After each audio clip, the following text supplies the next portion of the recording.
Welcome to the Inside the Wave podcast, episode 6. I'm joined today with longtime Jiu-Jitsu community friend, Bob Duffy. That's right. Gym owner, law enforcement officer, LEO, trainer of law enforcement officers. Tell us a little bit about yourself. I feel like we've known each other for like 17 years, 16 years. We've known of each other, and we've grown closer over the last few years, I would say, for sure. So yeah, I guess I've got a pretty long like martial arts history, and then that's overlapped with my career within law enforcement. So I started doing martial arts as a kid, like many people of my generation. Started doing judo, karate, taekwondo. That was all that was around at the time, you know. And did taekwondo for a long time until probably the late 90s when my instructor started traveling out to Torrance, training Gracie Jiu-Jitsu and bringing it back. So this was like 98, 99 was my first exposure to Jiu-Jitsu. And then from there, you know, I got the itch, you know. So I started doing that more than anything. And eventually linked up with Adrian Serrano here, local Milwaukee. Living legend, living pioneer. Over 100 MMA fights. Yep. And so in the early 2000s, I started training with him. Did some MMA fights, which I thought was a great idea at the time. Which now I look back on, you know, what the hell was I thinking? It's good for your brain. Yeah, it was wonderful. So I did that all through kind of the early 2000s. I started coaching with him and things like that up until about 2010, and then I really just kind of transitioned over to jiu-jitsu and just ran with it from there. In 2013, myself and a couple buddies, Ryan, Dan, Jorge, kind of started up Crossover Jiu-Jitsu here in Milwaukee. That's still going strong. We got 3 locations now. Sweet. Tosa, Mugwanago, and Waukesha.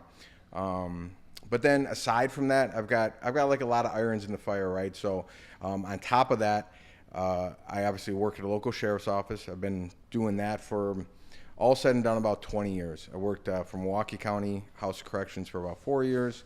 And then at the sheriff's office I'm at now, I've been about 16 years.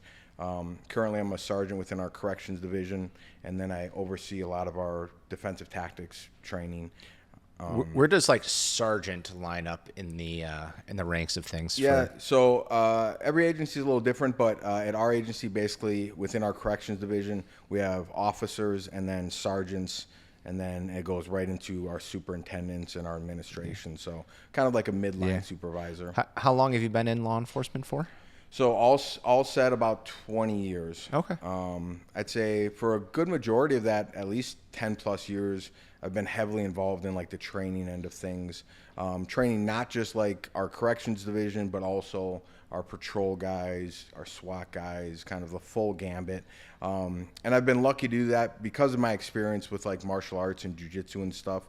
I've kind of got a little bit of, you know, a deeper knowledge of that stuff that I've been able to bring to the table. So, and then in addition to that, obviously I work, I'm an adjunct instructor for Chad Lyman's company, C4C BJJ Police Jiu-Jitsu. I've been doing that for a number of years now. And then I also started a project, we call it the 1078 Brazilian Jiu-Jitsu Project. And it's a really unique project. It's more focused on like law enforcement wellness and actually like teaching guys defensive tactics per se, but it's really it's linked up with SBG, Straight Blast Gym, to really provide officers with regular ongoing access to Brazilian Jiu-Jitsu training, which we now know has tremendous, you know, mental health and physical benefits. There's been a number of studies and things done like that on that, as far as like stress management, PTSD, and whatnot. So, and you're an official instructor with the state as well. Correct. Yeah. Right. So you're not just like a officer that does jiu-jitsu and, you know, shows your colleagues on the side some techniques, right? Like you're a defense and arrest tactics instructor with the state. Yeah. Right. Yeah. So they recently kind of merged these together. There used to be POSC instructors, which is Principles of Subject Control, and then there was DAT instructors, Defense and Arrest Tactics. They're pretty much the same. They recently merged them under the umbrella term of defensive tactics instructor. And there's a lot of terms that kind of get used to say the same thing in different places. Here in Wisconsin, we use the term defensive tactics. Other places will use control tactics or arrest tactics. So let's talk about what exactly defensive tactics is and isn't. So what does it consist of? What doesn't it consist of? So like it doesn't consist of like firearms training, or does it? So there's often an overlap, and that's kind of one of the unique things and one of the things that we're trying to really move towards is integrating skill sets, because defensive tactics itself usually consists of things like empty hand control tactics, potentially some strikes, things like that. Even getting into like weapon retention and whatnot. But then once the firearms come out, that's where kind of firearms training picks up. But the reality is in real situations, these, skills overlap, right? Yeah. And they, you have to be able to transition between them. So we're trying to make it so that training is more representative of that. So instead of just training in like these silos of we do defensive tactics over here and then firearms is over here, kind of really starting to bring them closer together, because that's how it really happens in real life, So we got to be able to kind of transition between all those skills. And all of that is not just focusing on keeping you safe, but it's focusing on keeping the assailant. I always just say the bad guy. We probably can't say the bad guy, but I always say like, keeping them safe, right? But it goes just from, anything from, defending yourself to extracting people from vehicles or handcuffing, or even just controlling until, your teammate can arrive on scene and whatnot, right? Yeah. So it's one of the challenges of training is like law enforcement work is so dynamic and so varied. It's every situation has its own nuances and requires a different response and potentially a different skill set, whether that's just communication skills, whether that's crisis intervention skills, whether that's defensive tactics skills. So it's like it's really tough to just narrow in and say like this is how we do it this one way, right? Because these situations are really dynamic that officers are involved in. So they've got to be versatile and they got to be adaptive. That's one of the big things that we're really trying to create is adaptive officers, because those situations are so varied. It's hard to do things just one way. Yeah, I believe it, and props to you guys. And a lot of people don't think about this, but jiu-jitsu and every other grappling martial art, right? If you're doing jiu-jitsu or judo or wrestling, they're really all the same. It's really just your rule set that's changing between each of them, right? Yeah. Like you can, some techniques are going to work better in certain martial arts, right? But that's because the rules and the scoring system and the pace of the match and how you finish the match, right, dictates like what move works best in this martial art. And a lot of people don't realize it, but you guys have a lot of, well, I'll just call them rules or guidelines behind like how you need to approach things, what you can't do, what you can't do, when you can do something and when you can't do something. And people don't realize that like you're playing by a rule book, but not everyone else is. Yeah. So right? Like there is a legal rule book, right, in court, but like you don't have to follow that. So it's a funny thing. A lot of times I hear people sometimes say like, on the street there's no rules. That's nonsense. And it's something I don't remember who I originally heard saying that, but it's so true. Is like law enforcement officers have probably more rules to follow than anybody. There's no rules for half the battle for the opponent. And that's one of the biggest challenges. So law enforcement officers have a ton of constraints on them. Yeah. And that starts all the way from the Constitution on down through state statutes, agency policies, through their training. Like there are constraints placed on the officer. But the subject doesn't necessarily have those constraints, right? So there's a ton of like legal parameters that officers have to stay within and whatnot. So it's challenging because officers are heavily constrained in a lot of situations, and you gotta remember that oftentimes they are having to make like high stake decisions in like split seconds, right? And where literally it could, in scenarios that you can't train in real life for, right?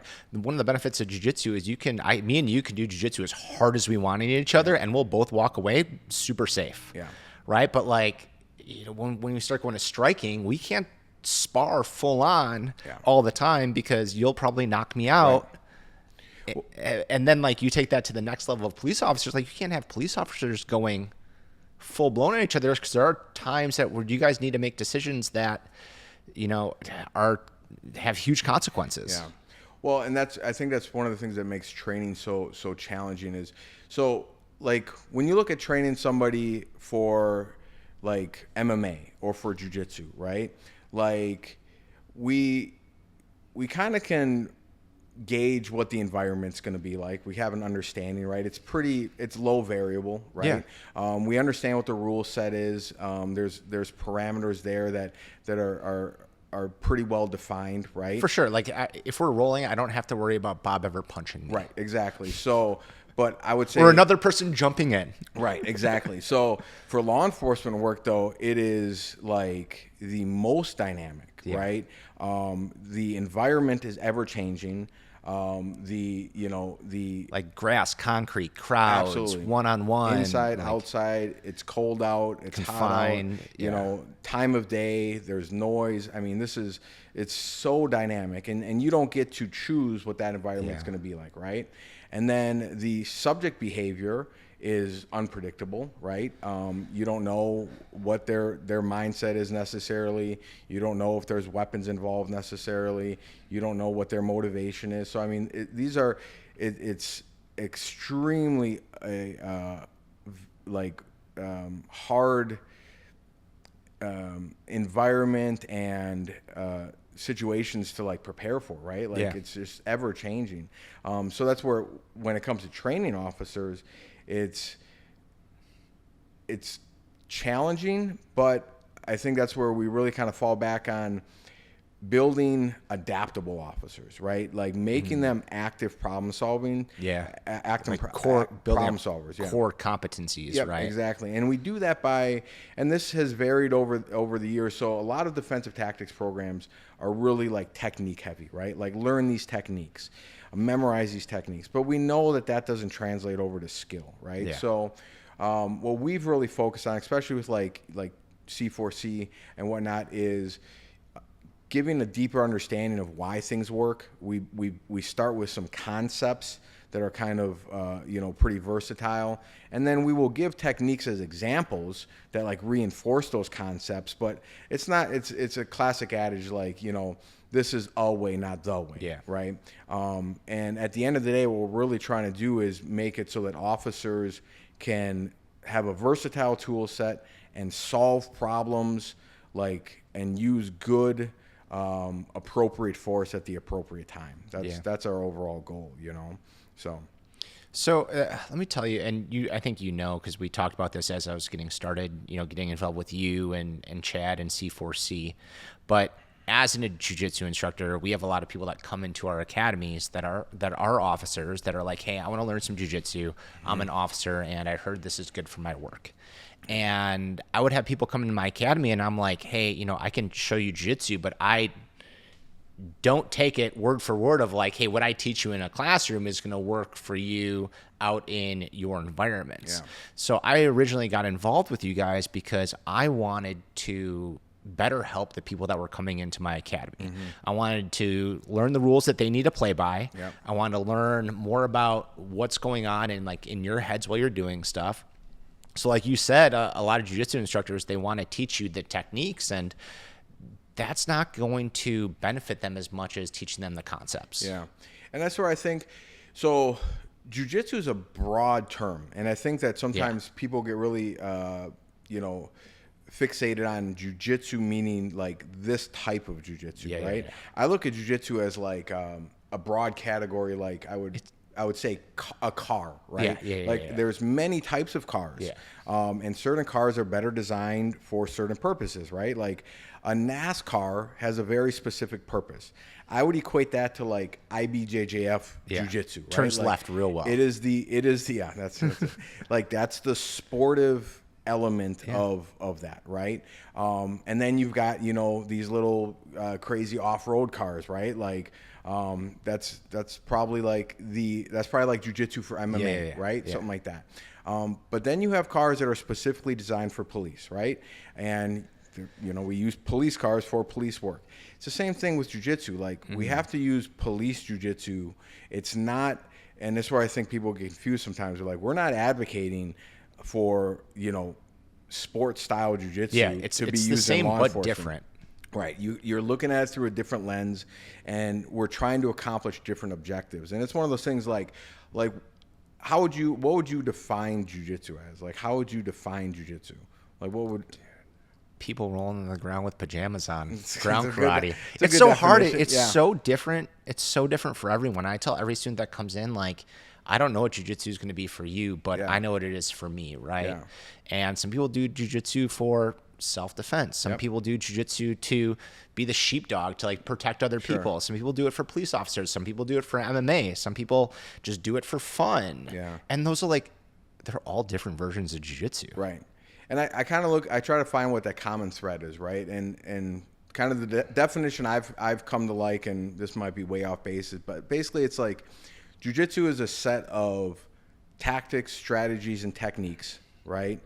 Designed to control a resisting person in order to accomplish set objectives. Yeah. Now, those objectives will vary, right? Like if I'm doing a tournament, my objectives are very different than if I was doing an MMA fight. And depends what tournament it is, yeah, right? It could be like submission only, or it could be IBJF. Like those are all different in their own. And those situations will steer like our tactics, strategies, and techniques, right?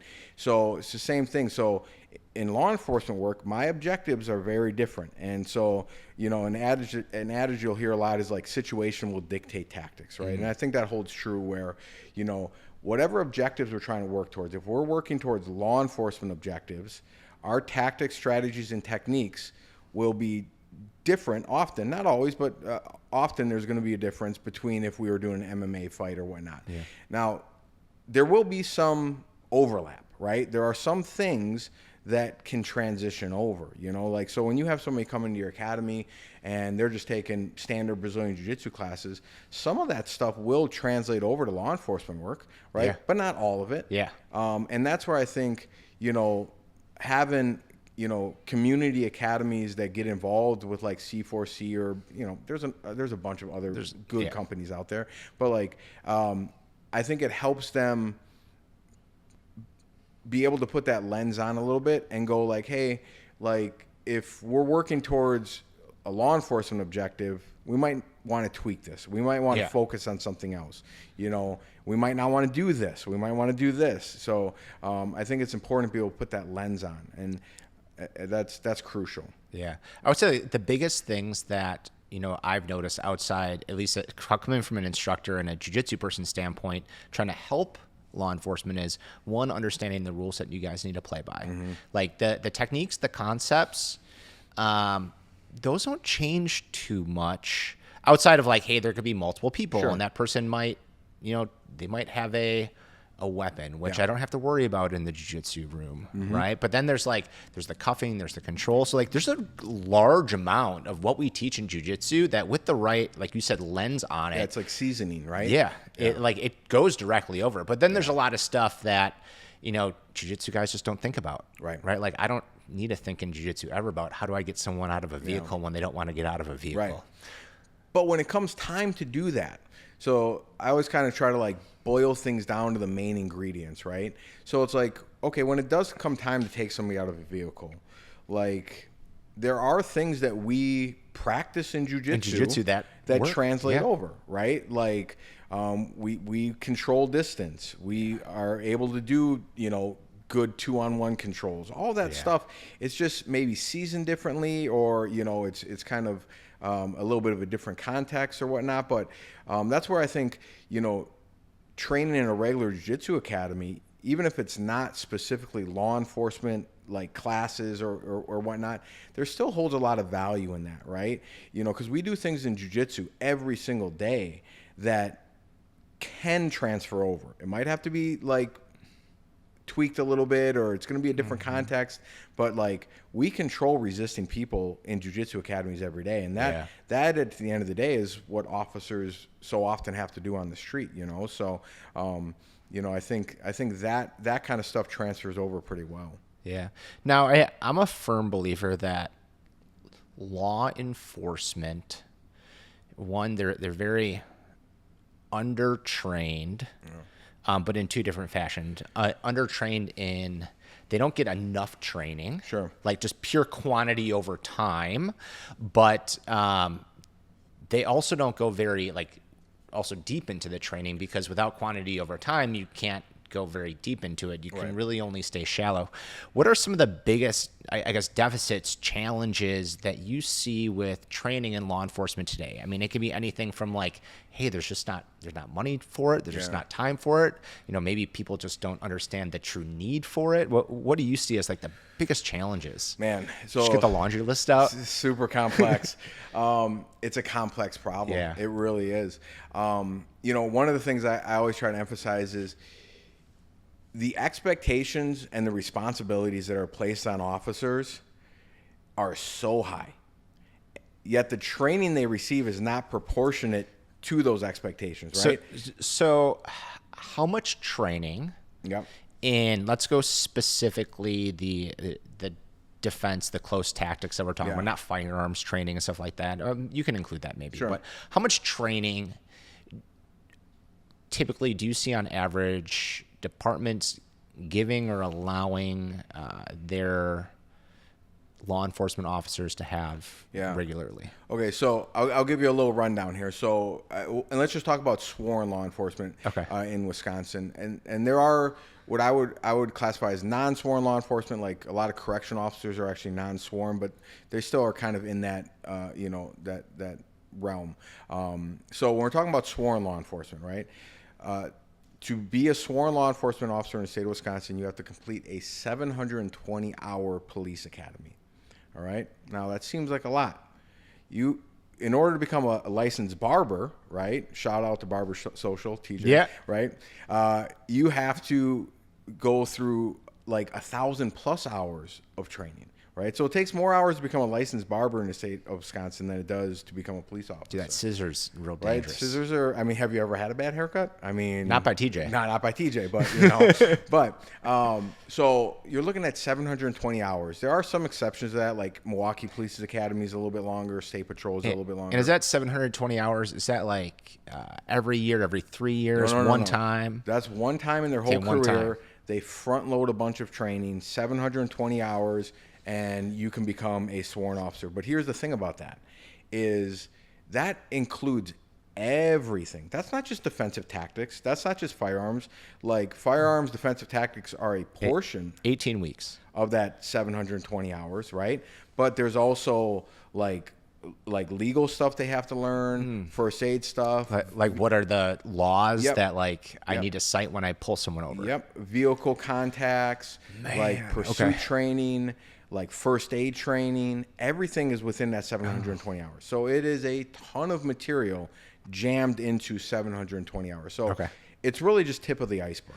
So what about after that? Like continuing education? Like, so that's year one. Like hey, you're in the job. What's it look like? That's where it gets wild, man.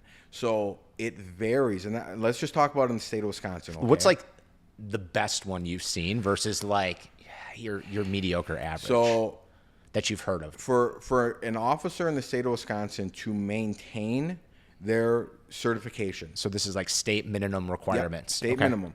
They have to do 24 hours of recertification training every year. Now here's the thing about 3 that. days. 24 hours. That the only two topics that are required, is they have to do firearms training annually, all right, and they have to do vehicle training biannually. okay? There is no requirement that they ever do defensive tactics training ever again. Wrap your head around that. So they got to learn how to drive, and they got to learn how to fire their. Not learn how to fire their firearm, but make sure that they can stay continued proficiency. Okay, yeah. But there are some agencies in the state of Wisconsin where after an officer has gone through the academy, they won't have defensive tactics training maybe ever again. Like, that's mind-boggling, right? I mean, in my opinion, that's unacceptable. Now, most agencies have a lot of autonomy, right? So they can train officers more, and they can decide what they're going to, train within that 24 hours or whatnot, right? Most agencies try to give their officers 4 to 8 hours of defensive tactics training. Is there any physical element, like, hey, you need to do 10 pull-ups, excuse me. Run a 10-minute mile. To graduate the academy, yes. Okay. So there are PT standards to get into the academy, PT standards to graduate the academy, but then after that, it's up to each agency. And that's where, like I say, each agency kind of can do their own thing. Some agencies have higher standards where they will maintain some sort of PT standards. They will require, hey, each year we're going to do this many defensive tactics training hours. I would say that, if an agency is giving an officer 8 hours, 12 hours of defensive tactics training a year, that's pretty exceptional. Like, most agencies aren't doing anything more than that. Maybe 8 hours a year, maybe 12. Yeah. But think about in your academy, like, how long does it take somebody to get 8 hours of training? Oh, God. You got two weeks. You got people that do that in a week, probably, right? For sure. Yeah. So, that's where it becomes really challenging. But that's not just a Wisconsin issue. Yeah, so, this is nationwide. Right? Yeah, so this is where it's pretty wild. And I think that when it comes to, like, improving training for law enforcement, the scope of things is so enormous. I don't think I wish this was a simple fix. Yeah. This would fall into that category. And, I think Pedro Sauer is the first guy I ever heard say this, was like, it's simple but not easy, right? I think everybody agrees officers should have high-level, regular access to training, right? I don't think anybody would disagree with that. And to be honest, I don't think any agency would disagree with that. Contrary to a lot of belief, most agencies I've ever dealt with are really forward-thinking. They want officers to be, like, proficient and capable, but it becomes a matter of implementation, right? So how many police agencies do you think, ballpark number, are in the United States? Oh, God. I know math. Nobody said there was going to be math today, right? I apologize. Agencies? Yeah. 500,000? I don't know. Not that many. So that's high. I'm trying to think, like, how many. You would not do good on Price is Right. I'm trying to think, like, how many cities are there, but then, like, it's not just cities, because then there's counties, there's sheriff, there's federal agencies, there's a state patrol. Okay, how many is it? So approximately, ballpark, about 18,000. Oh, that's it. Okay, but now here's the thing. So all those 18,000 agencies operate pretty independently. Like, they all have their own policies. Yeah. They all have their own command structure. Like, and then within that, give me a let's play another round of this. How many sworn law enforcement officers do you think there are in the United States? Let's say 40,000. So about 800,000. Okay, that's a way huge off. number. My first number was better. Yeah, no, you should have switched those answers. Yeah, but now, so think about that. Yeah. So when it comes to, like, improving law enforcement training to the masses, you're talking about just a grand scale. 800,000. Yeah. All different officers, all different places in their career. And to a degree, maybe different job responsibilities, and each agency kind of does things their own way. There's no, like, universal, like, nationwide standard. Here in Wisconsin, we're pretty lucky.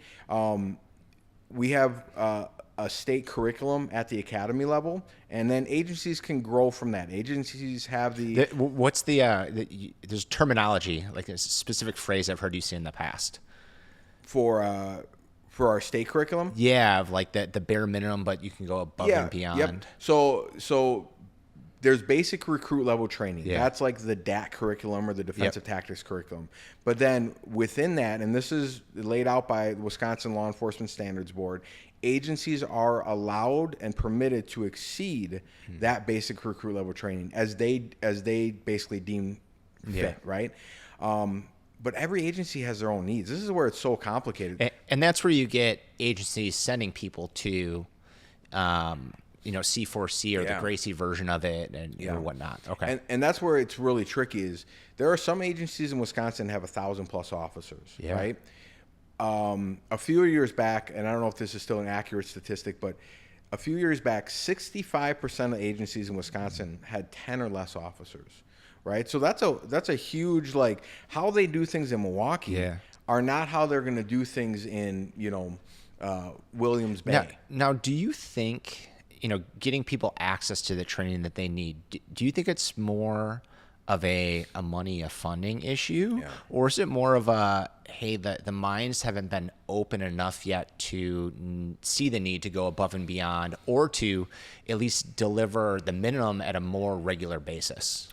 So I think there's kind of three main elements to training being implemented within agencies. I think at the largest scale, you're looking at like cultural, societal, even like political elements, right? Oh, yeah. And those are ones that we on a day-to-day have very little influence over, right? And then there are agency level issues. We have a little bit more effect over those, but still, and there's a lot of overlap with these, right? Because agencies, like they've got city and county boards to answer to. They've got limitations on budgets, which are, which overlap into like political issues and stuff. But agencies have restrictions, right? They have limited budgets. Most agencies are short on staff. I mean, they're struggling to find officers and good officers at that. So officers are working different shifts, 24-hour, they have 24-hour coverage. It's a lean crews. It's tough. And like I kind of said before, is they have a ton of responsibilities placed on them, but the training they receive, they have high responsibility to kind of low training. Like those two things don't match up. But they do the best with what they can. I mean, all in all, officers do an amazing job. One of the phrases I often like is, if the general public knew how limited training officers received, they wouldn't be so like upset when they saw some. They'd be a little more understanding. They'd be like, man, you know what? For that guy that has had this much training and he hasn't had defensive tactics training in 10 years, he didn't do too bad. I think there'd be a little more understanding. But the expectation is, and I'm okay with this, is that officers are trained to a high level. I mean, the public expects that, and I think we should be able to deliver on that. But the reality is a lot of agencies are really restricted, oftentimes by budget limitations, right? And by just being able to like schedule officers for training without compromising, service.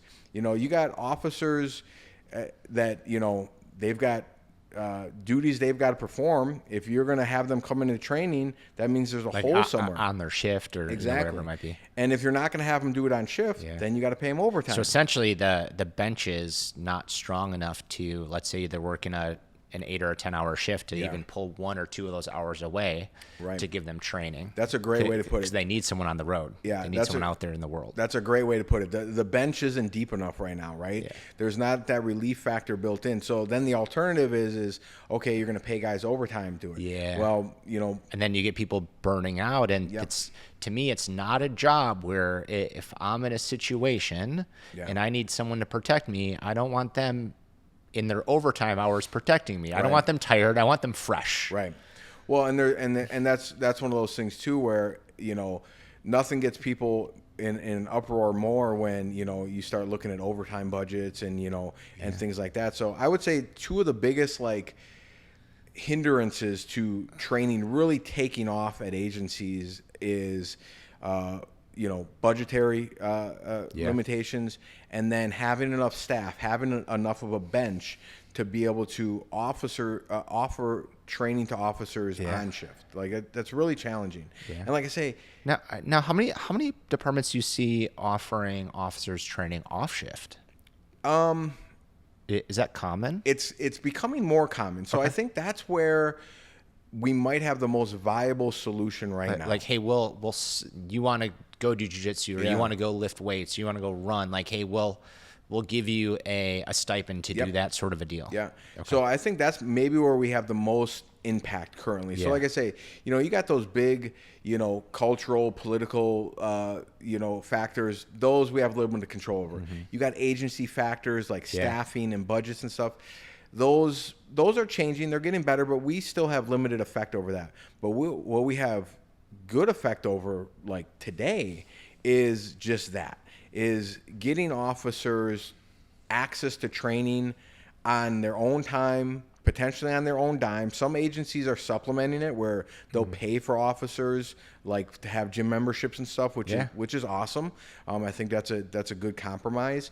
But officers are still having to kind of invest in themselves a little bit and put forward that time. And it's not ideal, right? I think it would be great if agencies, provided that for officers across the board. But I'll be honest, I just don't know if that's realistic. I'm going to put you in a numbers game right now. And these aren't real numbers, but I'm going to have you give me your best logical guess. All right. If you had 10 officers from various departments, how many of those 10 do you think are getting what you would consider black belt Bob and training for forever? How many of the 10 do you think are getting adequate training through their department at this point in time? Through their department? Yeah. None. Okay. How many do you think are going above and beyond on their own outside of work, putting in that extra time, maybe spending their own money, maybe they're getting a stipend, right? And, joining a jiu-jitsu gym, or even just lifting and staying in shape? Yeah. So that's where it becomes really department specific. Okay. Some agencies, the culture within that agency has become one of training, where of that 10, maybe 5, right? Half. Awesome. In other agencies, it's less so, and it might be 1 or 2, but that's it's progress. And I'll speak to just trends that I've seen in the last 2 or 3 years being involved with C4C and you, Bob. But when we first started and we'd have C4C courses, we've seen a pretty good mix of people that would go to it that were sent by a department. Yep. But there'd definitely be that were there on their own dime and taking vacation days to get their own police training in. And they're not cheap courses. No. Right? But some of the more recent ones, you'd ask the room, hey, how many of you guys, do your department send you? All the hands go up. How many of you guys train jiu-jitsu or on your own?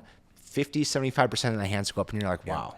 Just in the last couple years. And it's changed. So it's getting better, right? Yeah. So you asked before, of those 10 officers, how many of their agencies are providing them adequate training? I say 0 because I know what it takes to develop good usable skill, right?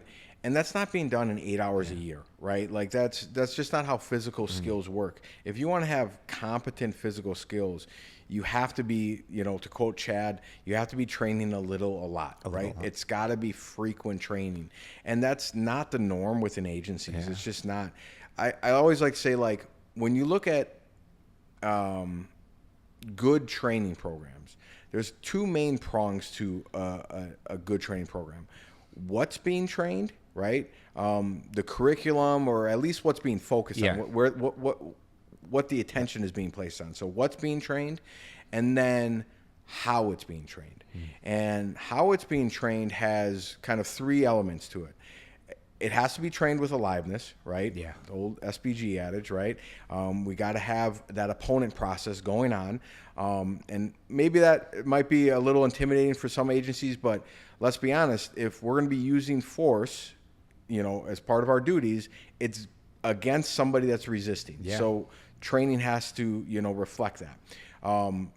training has to be representative, right? Training has to be reflective of the real world environment, right? It has to be reflective of what we're really doing.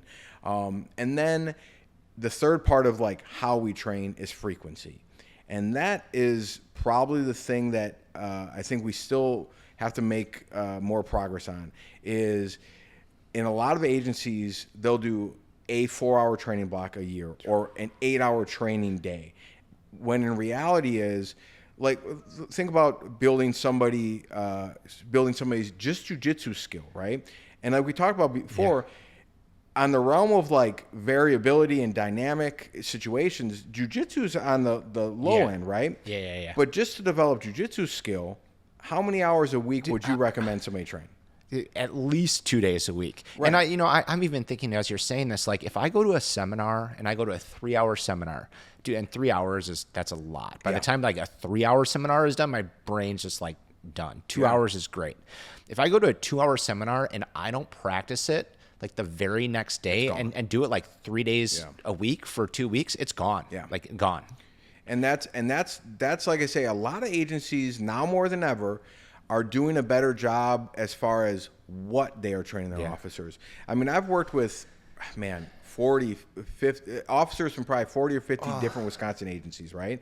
So they're getting like a more modernized, updated curriculum. And I think jiu-jitsu's helped a lot with that. 100%. And where MMA's at and, understanding, what tools civilians are walking around with nowadays. Yeah. But like, man, to bring in a specialty instructor, it costs a lot, but in the grand scheme, it's way less than giving your department of 30 people 3 hours every week per person, right, to get the time in. And that's one of the biggest challenges there, right? So I think agencies are getting better as far as like exploring more updated, modern curriculums, right? I think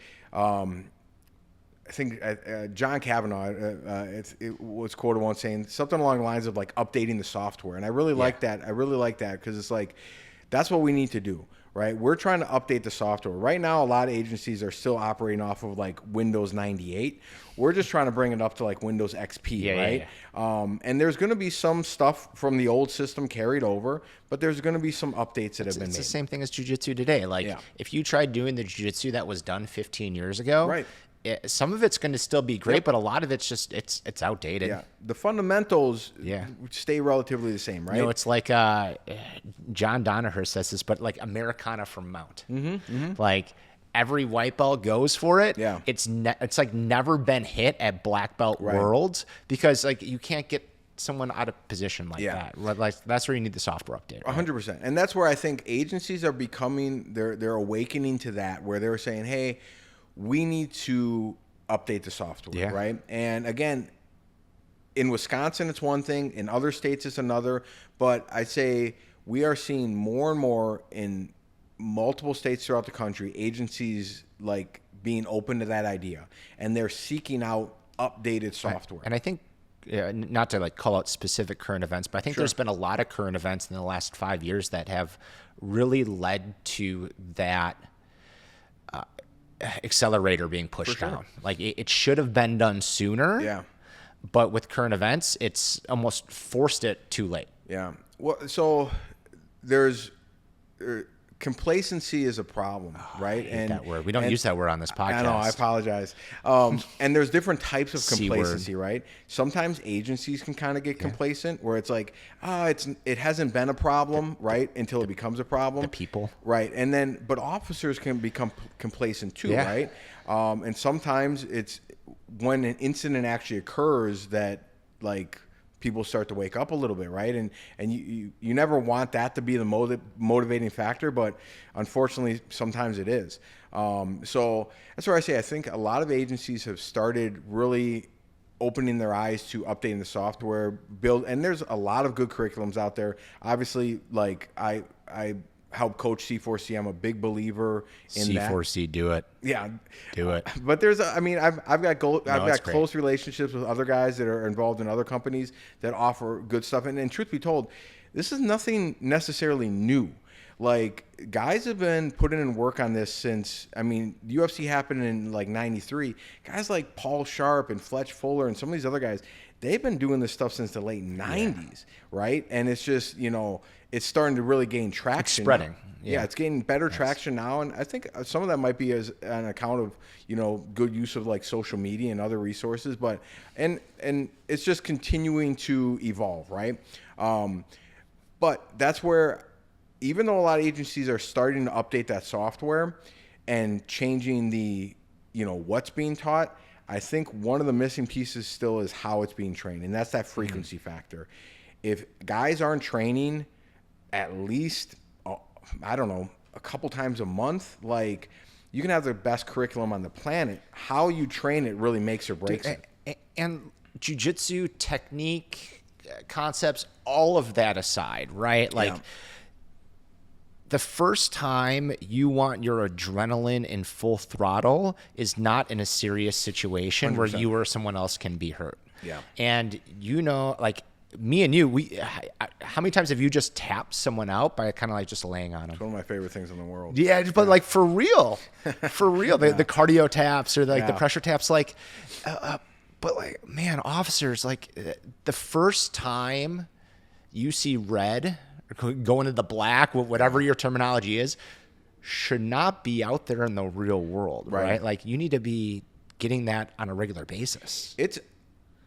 Here's the thing, and I try not to criticize guys doing the job, because I think overall they are doing an amazing job with what they got. You know, but I'm also a proponent of trying to always do better, right? And I think that officers can almost be set up for failure to a degree when we're not giving them these skill sets, right? And then they get into these situations and they've never been there before, and, you know, these things escalate and spiral, and they go in a direction that, you know, maybe had they been given a different skill set, you know, maybe they wouldn't have gotten hurt, or maybe, you know, the subject could have been arrested without injury or something like that. So it's like, I feel like we let those guys down sometimes, because it's like, we have the technology, like, we just got to get it in their hands so they can use it.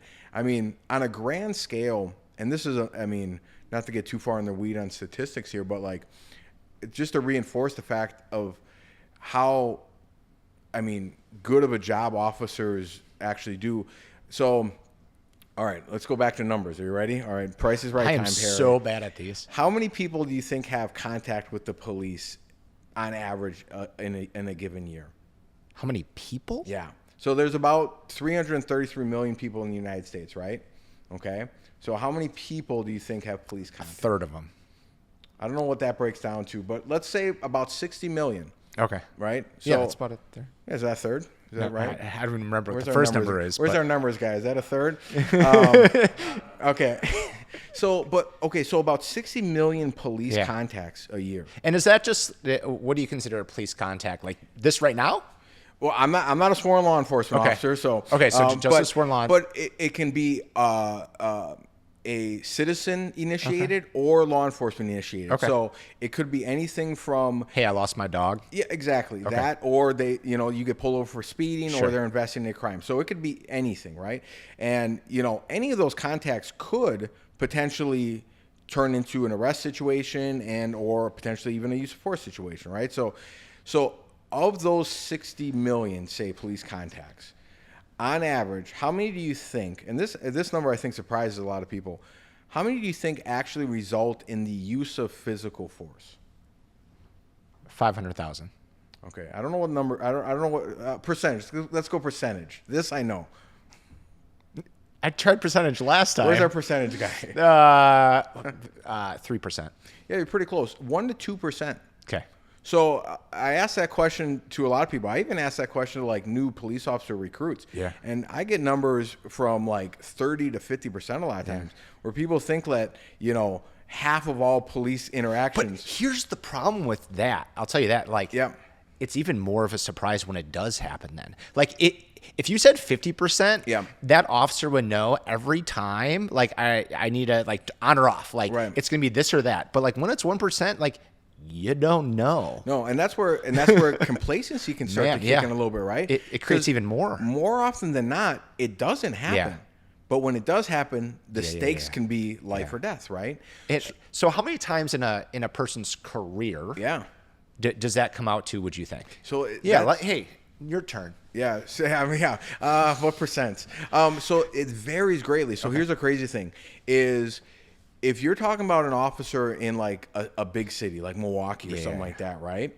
Like the number of use of force encounters, potentially like interactions that involve weapons and stuff might be tenfold to what a rural officer might experience in their whole career, right? Yeah. So a MPD officer might experience in 1 year what they might experience in 10. So it really is. That's where I say, man, it's such a complex issue because every agency is so uniquely different, right? And I'm sure it depends like what your role is too, right? Whether you're on the beat or you're a detective or man. And what's wild though is so of those you got 1 or 2% that result in a use of force, right? Then how many of those that do you think result in like police shootings? Okay. Like police getting shot? No, police. Oh, so like lethal, jumping to lethal. Of the 1%, so of all police contacts, how many do you think result in police shootings? Nominal. So less than 1%, right? Yeah. Like 0.001. Yeah, I was going to say like 0.01, very whatever small. it is. But it's like under 1%. Yeah. It's very few, right? And when you start looking at that, right? And 1 to 2% of all interactions, and then shootings is even less so. You got to keep in mind that most of those use of forces, although they are rare and infrequent, like most of them are appropriate uses of force. Yeah. Right? So it's a small number to begin with. And then the amount of bad use of forces that occur are even more rare. Right? So on a whole, officers dealing with split-second decision-making, high stress, chaotic dynamic situations, man, they do a pretty good job, especially considering how little training maybe they got. It's amazing, honestly. And it's really hard, like the world we live in, like, you hear about the bad stuff, right? You don't hear about all the great stuff. When someone has a bad experience at your gym, they leave a review. If a visitor has a great experience, they probably don't do anything. Right? And it's the world we live in, man. Yeah, if it bleeds, it leads, right? Like that's the old media adage. So, I mean, that stuff gets attention a lot, but to be honest, like I say, now with that said, I'm a big proponent of but can we do better, right? Dude, you can. And I'm always of the belief like we can always improve, right? So we can always do better. I'm not okay with any bad use of force, right? I want that number to be 0. Yeah. And that's where I think training can have some impact. It might not stop all of them, but let's affect the ones that we can. That's why the C word's not allowed on this podcast. Right. Yes. Complacency. It's a good point. But that's where I say if we can improve officers' trainings, we can bring that number even lower. Yeah. Right. And make them safer and make the communities safer on a whole. Yeah. So let's give a quick shout out to Crossover, your gym. What do you guys do for police officers at your academy? Do you guys have a special program for them? Do you just put them in the Shark Tank and beat the shit out of them? Yeah. So you can swear, by the way, on this. Yeah, I didn't know that shit. Sorry. Damn it. You didn't tell me. So Crossover's unique in that we've always been a firm believer in teaching good, what I would call universal jiu-jitsu, right? Yeah. We didn't name the academy wasn't named because of this, but it worked out well. That we want your jiu-jitsu to be able to cross over between different contexts, right? Yeah. So we're really building that good universal jiu-jitsu. If you want to go do a jiu-jitsu match, you'll be fine. If you have to defend yourself in the street, you'll be fine. Yeah, we do this. We do very similar. Yeah. That's kind of like our general goal as well. So a lot of our officers find value in that because they're just building those good, universal skill sets. And then what I do, and this is kind of outside of Crossover, I will usually maybe every other month or so offer a specific training block on Like a workshop. Yeah, on some sort of Nice. law Yeah, enforcement objective. Because like I mentioned earlier, that when the objective changes, tactics, tools, strategies change. So I want to make sure that we put those lenses on every once in a while where we say, hey, look, like you've been looking at things through the jiu-jitsu lens, which is great, but let's put on the law enforcement lens here a little bit and like see how this stuff transfers over. Nice. So we'll do those periodically too to keep them honest. And do you guys do like a special membership for law enforcement officers too? Yeah, so we offer a law enforcement discount. Okay. So and we have a ton of officers that train. we do too. And that number, and this has been really reassuring, has been growing. Yeah. I think officers are starting to realize the value, and this is where I go back to, I offer the Law Enforcement Wellness Project that we offer at our agency that I think officers are really starting to realize, look, it's a skill that offers so many different like benefits, right? Yeah. Yes, it helps you in the course of your duties, potentially, but also just like physical, mental well-being. I mean, not to get too, doom and gloom here, but one of the sad statistics that I don't think a lot of people realize is on average, more officers die from suicide than they do in the line of duty, right? I mean, it's heartbreaking, right? Yeah. I mean, and addressing mental health and stuff it's so crucial. I mean, like getting officers better training and everything, that needs to be done. Yeah. But we also have to really be realistic that these guys got to deal with some stuff that, I mean, is hard, impossible to deal with, right? And that's where they've done good research, a lot of research on the veteran population, but more recently research on law enforcement population about the benefits of just jiu-jitsu training, not necessarily law enforcement specific, but just jiu-jitsu training on dealing with things like PTSD and stress management and stuff. So it's like, I'm so happy to see guys coming in to gyms because, it's not the end all be all. It's never going to be one size fits all. It's not going to be, this is the answer to everything, but it's a drop in the bucket maybe that will help, you know? So, I mean, we have a ton at our academy too. And I just want to allude to this for, everyone out there, but it goes well beyond your local police officers. Yeah. Like we have Secret Service, we have FBI, we have ATF at our academy, and just like so many. And we also do a law enforcement program. Ours is a little bit unique because we actually do, you might like this, we let officers train free until they're blue belt, as long as they're coming at least twice a week. Yeah. Right? Because I'm not going to give you a free membership forever. Right. Right. And essentially, the less you come, the more you pay. So there's the incentive to actually get your ass in to train. And, we do that because we do have a limited amount of spots for it. And my idea is like, hey, I want it to be free because these people that are getting out of the academy, they don't have that necessarily like you don't get paid a ton as a new cop, right? Like, so even if they don't get paid enough, that's right. It's like if you're not getting that, then I want to be able to give them something, especially as they're new. So my other reason for it is, by the time someone does get their blue belt in, 1 or 2 years, they've moved up the ranks, they have a little bit more income, they can afford a membership, they can free that up for someone else. Yeah. Well, and I think that's one of the things that it's so challenging too, because think about this. What do you think the number one challenges are to just get somebody, not necessarily a law enforcement officer, just somebody to train jiu-jitsu on a regular basis, right? Like there's a lot of hurdles to that. And it's often just like life circumstances, right? Whether it's finances, time, family, all that, right? I would say for an average law enforcement officer, I mean, they're just people, man. They got all that same stuff going on, and sometimes even magnified, right?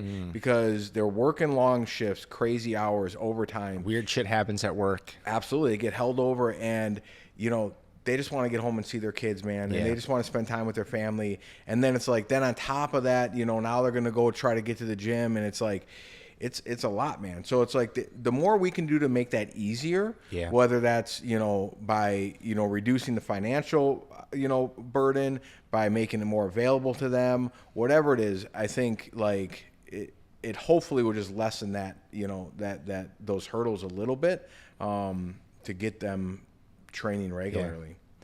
All right, man. Well, let's get this wrapping, and I've got 10 rapid fire questions for you. How's that sound? All right, I love it. Sweet. These go all over the place, so get ready for it. All right. Are you trying to read them like I sent them to you? I come prepared. I'm asking you in a different. made a note sheet here. I'm asking you in a different order. Oh. All right. What's your favorite jiu-jitsu submission? Okay, so I thought about rapid this one fire, a lot. Bob. All right, rapid fire. I'm supposed to say the jiu-jitsu philosophical thing of like the one that's given to me. No. I want you to say. I'm like, gonna go. I'm gonna go choke with Neon someone. Belly, man. And you don't think Neon Belly's a submission? If you Neon Bellied me, I would also tap out. Neon Belly's a submission. All right. One piece of advice for new police officers or law enforcement officers. Yeah. Never stop learning. Cool. Advice for new jiu-jitsu student. Never stop learning. Don't tap out to Neon Belly. Yeah, don't tap out to that. What about a piece of advice for current police officers or law enforcement officers who've been in the game for a little bit? Maybe the ones that are starting to get a little, complacent. Yeah. Don't get complacent. How do you get out of that? Keep learning. Okay. Favorite thing about teaching jiu-jitsu? The people, man. It's some amazing people. It's unbelievable. How do you overcome having to juggle as much as you do, right? I got a lot of irons in the fire. Like kids, jiu-jitsu, own a school, your own training, C4C, the SBG stuff you do. Yeah. Man, it's a lot of stuff. Yeah. I have an amazing support network. My wife, she'll listen to this, so I got it. Like, she's unbelievable. Awesome. Like, she holds down the fort. She supports me, backs me. I got amazing kids. She let you come hang with me on a Saturday she night. lets me hang out with Saturday you, night, Memorial Day It's weekend. against her better judgment. So that's huge. And just, honestly, like time management, just learning how to do that. What's your most memorable moment, whether it's BJJ or your LEO career? It has changed over the years. I used to have other ones, but in all honesty, training jiu-jitsu with my kids.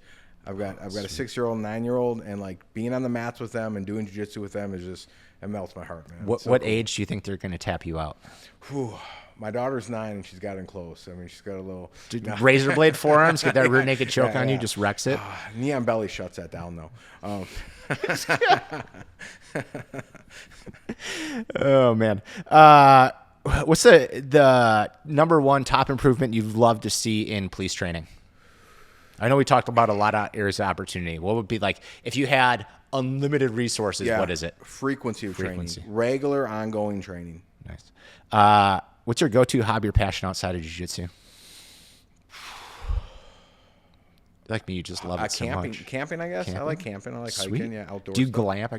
I don't. Kind of. We got a little pop-up camper. It's not full-blown glamping, but it's there. Yeah. Hey, as you get older, I'm too old to sleep on the ground, man. I got back. I got jiu-jitsu things.